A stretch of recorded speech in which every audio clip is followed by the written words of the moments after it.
bahwa Tuhan ada. Nah, itu. Begitu ada situasi yang gak enak, kita goyang. Jadi Yesus nanya gini, Tuhan yang kamu bilang itu, kata orang, karena keluarga saya Kristen, karena om tante, oma opa, mama papa, karena guru sekolah minggu yang bilang, dari mana kamu bisa tahu Yesus itu Tuhan? Perhatiin, bahkan 12 muridnya semua gak bisa jawab. Cuman ada satu namanya Simon Petrus. Dia yang jawab, engkau adalah Mesias, anak Allah yang hidup. Wow. Saudara, dari mana Petrus bisa tahu itu? Ya, ini. Ketika hubungan sejati kita dengan Tuhan lebih dari sekedar cuman mengaku-ngaku. Saudara lihat, jadi mengakui Yesus Tuhan bukan kata orang. Mungkin saudara betul mulai dari dengar khotbah di gereja, dapat pengajaran benar tentang siapa Yesus. Tapi jangan berhenti di situ. Saudara harus kejar sampai saudara sendiri mengalaminya. Sehingga waktu saudara bilang dia Tuhan, itu bukan karena kata orang lagi. Ayat 17 dalam Matius 16 tadi, Yesus bilang gini, setelah Simon mengakui, Yesus bilang gini, kata Yesus kepadanya, berbahagialah engkau Simon bin Yunus, sebab bukan manusia yang menyatakan itu kepadamu. Stop sebentar. Sebab bukan pendeta, bukan guru sekolah minggu, bukan om tante, oma opa, papa mamamu, hanya karena keluargamu Kristen. Ya, terusin ya. Bukan manusia yang menyatakan itu kepadamu, melainkan Bapakku yang di sorga. Titik. Artinya, untuk mengakui Yesus Tuhan, perlu ada satu intervensi, perlu ada satu pengalaman jumpa dengan dia. Waktu kamu hanya mengakui Kristen tanpa pengalaman jumpa, kita sedang gagal jadi Kristen. Akhirnya kita bisa mengakui Tuhan di waktu yang sama. Di waktu yang sama kita bisa bilang, kemana kamu? Kenapa kamu biarin saya menderita? Lihat itu. Wow. Ayo. Ini masa ini yang saya bilang, tiba-tiba seluruh dunia semua berhenti. Semua harus di rumah. Inilah masa Tuhan sedang bawa kita untuk ikut perubahan yang dia siapkan. Apa nama perubahannya? Saya ambil istilah transformasi. Artinya sekarang Kristen bukan tentang Tuhan keluarga, Tuhan kelompok, tapi dia individu banget. Benarkah Tuhan itu pribadi buat saya? Sehingga kamu mengalami satu transformasi, satu diubahkan menjadi seperti dia. Ini Tuhan yang dia mau. Dia mau dikenal seperti itu. Wow. Lihat. Waktu Tuhan tanya ini, dia belum selesai jalankan misinya. Yesus belum mati dan bangkit. Tapi Simon Petrus sudah bilang, engkau Mesias, anak Allah yang hidup. Terus Yesus tegaskan, itu bukan kata orang Simon. Kamu bersyukur karena itu kata Bapakku di sorga. Lihat apa upahnya ayat 18. Aku berkata kepadamu, engkau adalah Petrus. Lihat namanya Simon. Simon artinya ilalang. Gampang diombang-ambingkan. Angin kemana dia ikut. Angin kemana dia ikut.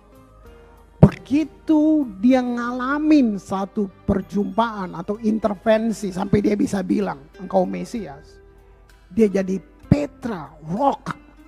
Petrus, di atas batu karang ini aku mendirikan jemaatku. Lihat, alam maut tidak akan menguasainya. Ini bukan Tuhan sedang bilang ini, kamu gak bisa mati. Bukan. Ini sedang bilang begini, Mati itu berbeda sekarang buat kamu. Kamu gak takut menghadapinya karena kamu sudah ngerti apa itu.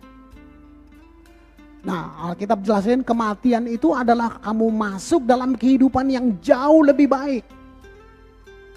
Nah, ini bisa kamu dapat kalau kamu punya pengalaman jumpa dengan Tuhan.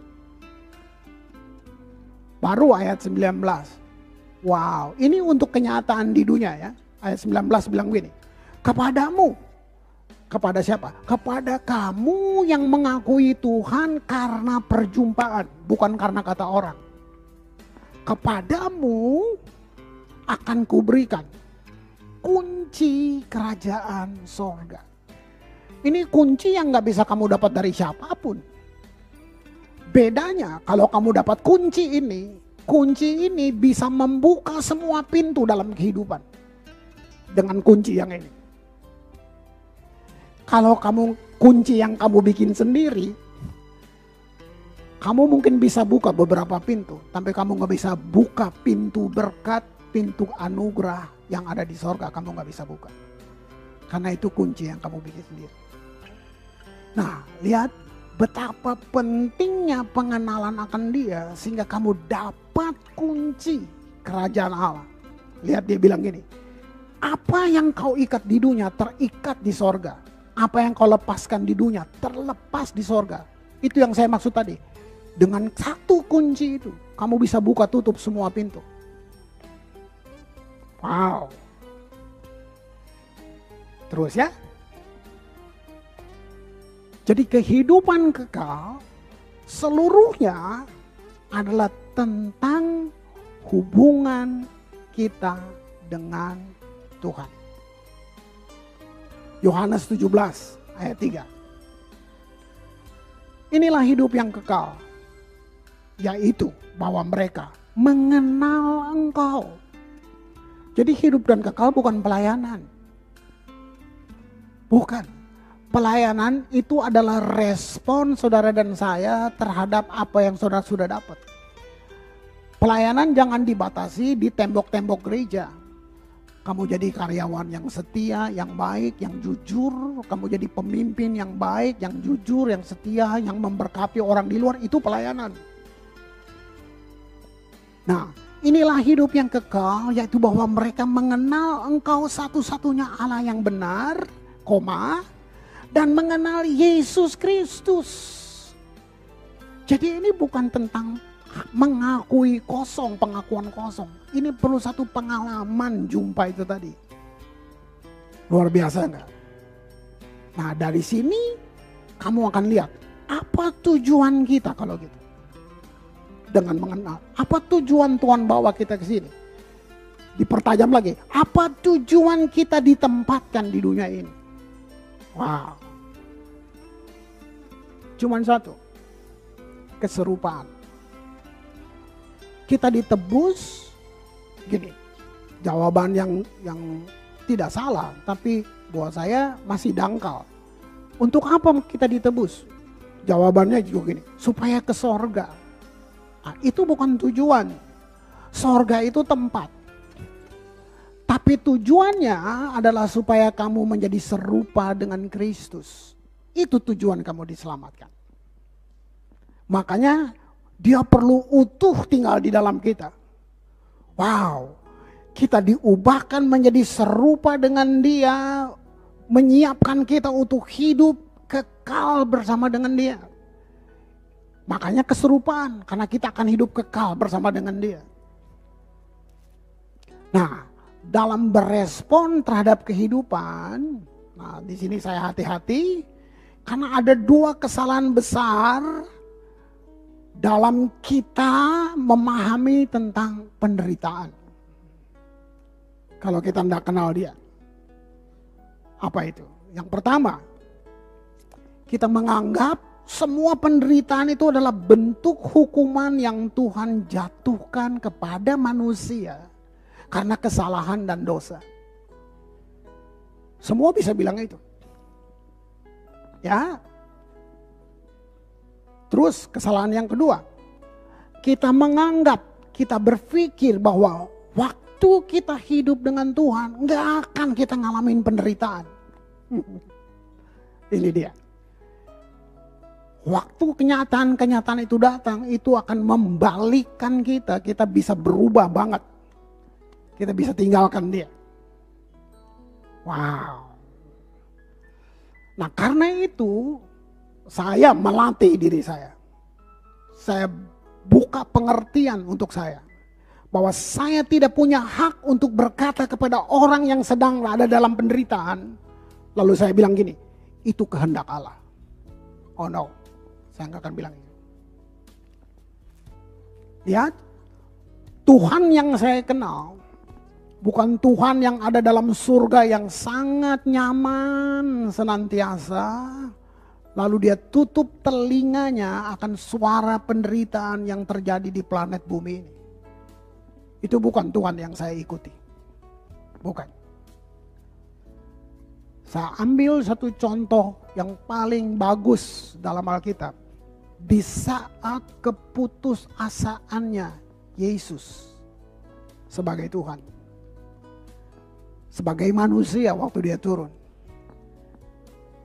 Di saat keputusasaannya. Dia berteriak di atas salib seperti semua orang yang lain yang ada dalam penderitaan. Teriakannya begini, Tuhan.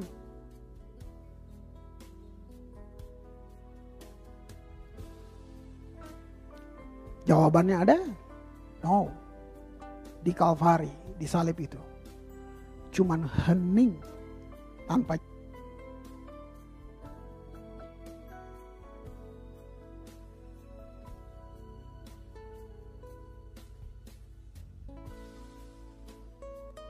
Tuhan di mana? Teriakan dia lebih konkret.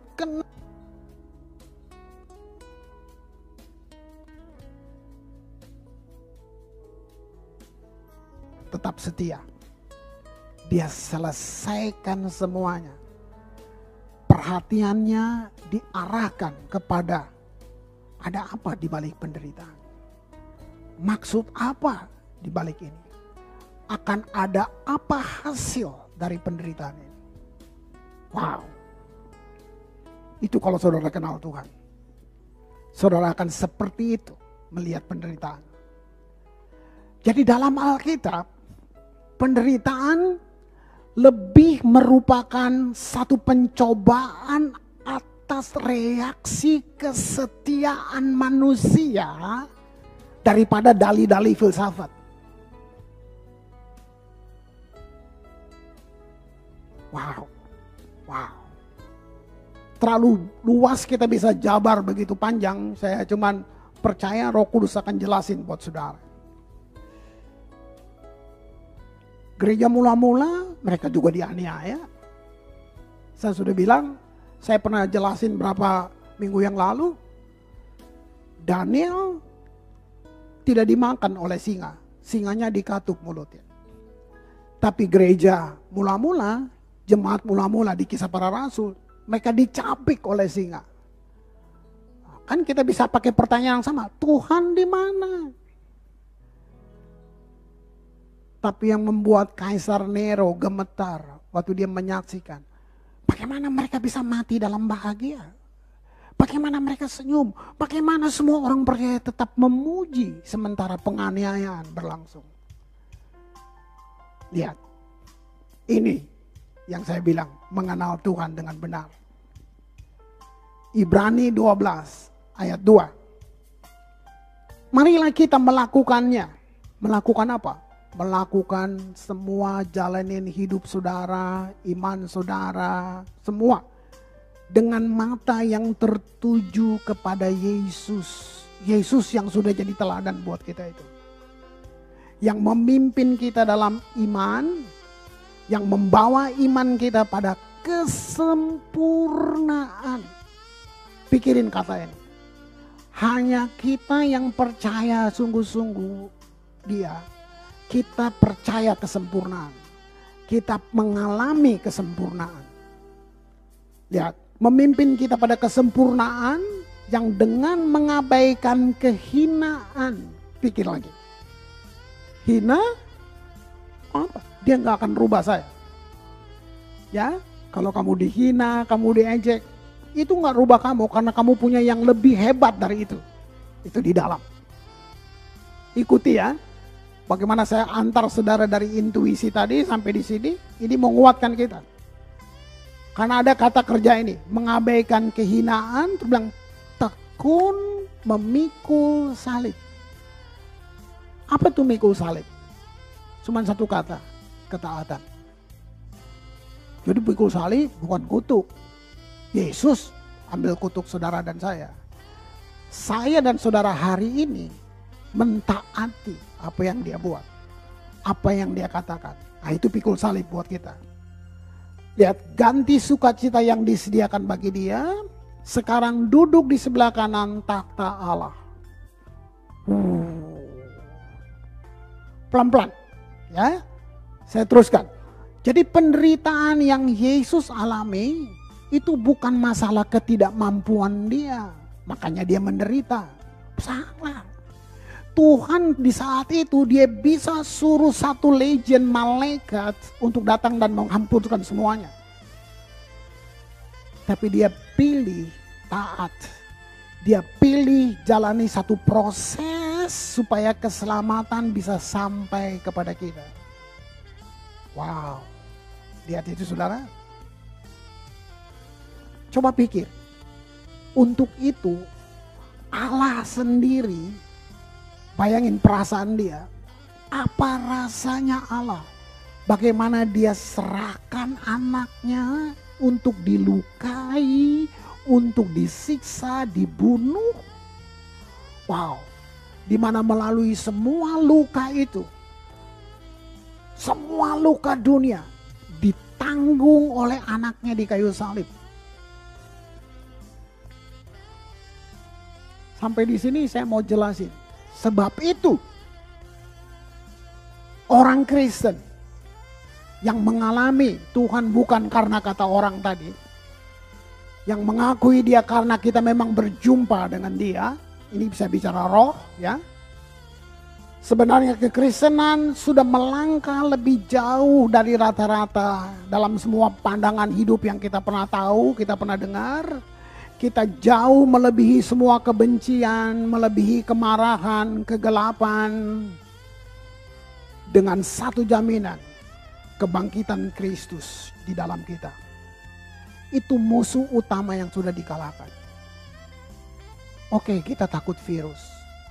Sebenarnya yang lebih takut adalah kematian. Tapi kematian sudah dikalahkan. Jadi harusnya kita tidak perlu takut menghadapinya. Itu sebabnya kita bersyukur.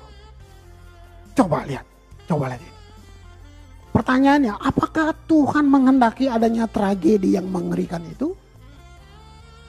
Wow, sebelum dapat jawaban yang tepat, ubah dulu pertanyaannya. Apakah Tuhan benar-benar menghendaki kematian anaknya sendiri? Saya lihat dari karakternya Tuhan, Tuhan tidak mungkin menghendaki hal-hal yang buruk terjadi. Itu karakternya Tuhan. Tapi kenyataannya dua kejadian itu tertimpa di anaknya sendiri. Wow. Makanya pertanyaan jadi berubah. Bukan mengapa, bukan. Tapi habis ini apa? Apa hasilnya? Apa tujuannya? Dari penderitaan itu. Wah. Tanpa kita mengenal Tuhan dengan benar, kita tidak pernah mengerti sebelumnya dengan jelas bagaimana penderitaan bisa mendatangkan kebaikan di kemudian hari. Harus diakui, banyak kita mengakui Kristen, percaya Yesus, tapi gak ada bedanya. Kita teriak, kita bersungut, kita mengeluh seperti yang gak kenal Yesus. Inilah yang Tuhan harapkan dari kita. Iman, tangkap ya, iman artinya Percaya lebih dulu akan sesuatu yang tidak mungkin terjadi dan tidak masuk akal.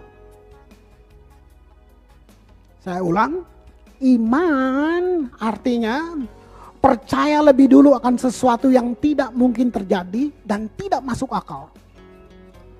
Mengenal Tuhan dengan benar, kita hidup di tengah dunia yang sedang jatuh dan sakit ini, tapi dalam dimensi seperti ini. Kita selalu percaya kepada sesuatu yang tidak masuk akal, tidak terjadi. Kita percaya itu akan jadi buat kita. Iman tidak anti intelektual. Tapi iman bukan intelektual. Iman lebih tinggi dari intelektual. Tertulis, iman adalah bukti dari apa yang tidak kita lihat. Jadi iman itu kontra logik. Saudara mau join dengan fakta atau saudara mau join dengan dia? Nah, medianya ini namanya iman. Saya tutup dengan firman ini. Wow, ini firman powerful buat saya. 1 Yohanes 5 ayat 4. 1 Yohanes 5 ayat 4. Sebab semua yang lahir dari Allah, pelan-pelan. Pengenalan kamu lahir dari Allah, semua pengakuan-pengakuan kamu lahir dari Allah. Saya sudah sering dari atas. Roh Kudus turun mengajar roh kita mengajar pikiran kita untuk ngerti. Nah, itu kan? Nah, itu semua tuh lahir dari Allah. Semua yang lahir dari Allah, lihat kalimat ini, mengalahkan dunia. Saudara mau percaya enggak? Semua yang lahir dari Allah mengalahkan dunia. Dan inilah kemenangan yang mengalahkan dunia. Apa itu? Iman kita. Iman bukan nekat, iman beda. Nekat itu bunuh diri. Nah, iman itu tadi percaya. Lihat. Dengan mengerti semua ulasan tadi, hanya ngerti aja, saya akan memuji dia.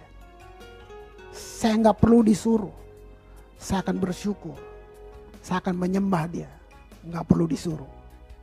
Kiranya ini menjadi kekuatan untuk kita menjalani hidup besok ke besok ke besok. Inilah yang mengalahkan dunia. Kemenangan yang mengalahkan dunia, iman kita.